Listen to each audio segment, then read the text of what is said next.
Bonjour, lors de notre prochain cours, nous débuterons notre cycle de basketball. Cette vidéo vous présentera le règlement simplifié qui sera utilisé durant vos matchs. Le règlement de basketball est composé de nombreuses règles, mais pour simplifier le jeu et l'arbitrage lors de notre cycle, nous n'en utiliserons que 4. Découvrons ensemble la première, la règle du non-contact. Cette règle est essentielle. Elle existe depuis la création du basketball. Lorsque mon équipe n'a pas le ballon, je suis en défense. Je dois récupérer le ballon et empêcher mes adversaires de marquer. Mais je ne peux pas le faire n'importe comment. Cette règle interdit tout contact avec l'adversaire. Je ne peux donc pas empêcher un adversaire de passer en écartant mes bras.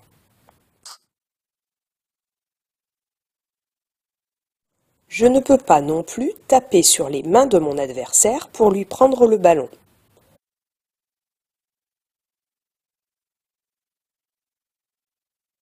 Je ne peux pas prendre le ballon si le ballon est collé à mon adversaire. Par contre, si le ballon n'est pas collé à son corps et si je ne touche pas ses mains, je peux essayer de le prendre. Je ne peux pas non plus toucher avec mes mains un adversaire placé dans mon champ de vision.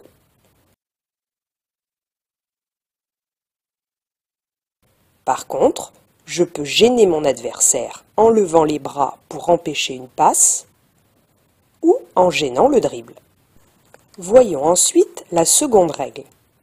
Si je suis en attaque et que j'ai le ballon, je ne peux pas courir ou marcher avec le ballon. Plus précisément, j'ai le droit à 2 appuis avec mes pieds, pas plus. Regardons quelques exemples de marché.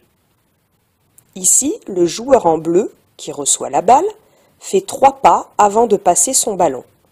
Il a donc marché.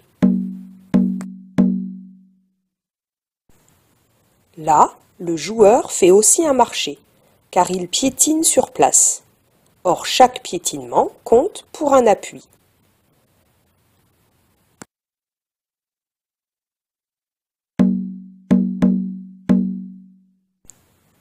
Quand je reçois le ballon, je dois donc laisser mes 2 pieds au sol.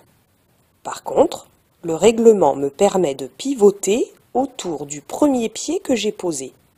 Cette technique va notamment me permettre de changer de direction. Et pour tirer en course, après avoir dribblé, je dois me rappeler que je n'ai droit qu'à 2 appuis.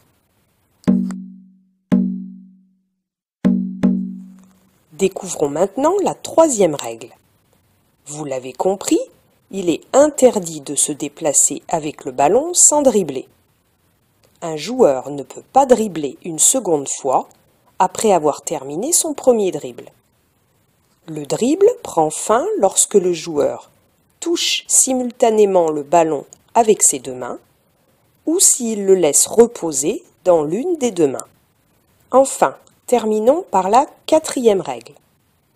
Tout d'abord, sachez que dans un match officiel, les joueurs sont au nombre de 10, 5 dans chaque équipe.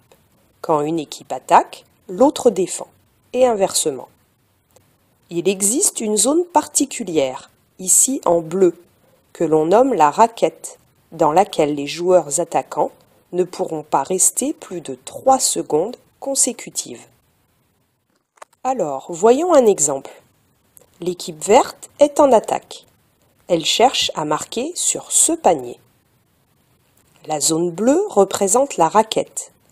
C'est dans cette zone que les attaquants, l'équipe verte donc, n'aura pas le droit de rester plus de 3 secondes. Regardez la joueuse verte qui demande le ballon. Elle est dans la raquette et ne pourra donc pas y rester plus de 3 secondes. Elle devra penser à ressortir de cette zone pour pouvoir y revenir pendant 3 secondes supplémentaires. Par contre, le joueur jaune qui est en défense, lui, n'est pas concerné par la règle. Il peut donc rester dans la raquette autant de temps qu'il le souhaite. A l'inverse, quand l'équipe jaune aura récupéré le ballon, les joueurs devront penser à ne pas rester plus de 3 secondes dans l'autre raquette. il existe quand même une situation où les joueurs pourront rester plus longtemps dans la raquette. En effet, à chaque tir sur le panier, les 3 secondes s'annulent. Si je tire au panier ou si un de mes coéquipiers tire, je ne suis donc pas obligé de ressortir de la raquette, car le chronomètre est remis à 0 et j'ai encore droit à 3 secondes dans cette zone. Pour terminer, sachez que les lignes rouges marquent les limites du terrain. Si le ballon sort ou si un joueur en possession du ballon marche sur la ligne, même si le ballon n'est pas sorti, la balle est donnée à l'adversaire. La remise en jeu se fait sur le côté du terrain, à l'endroit de la sortie. Il en est de même pour toutes les fautes commises sur le terrain.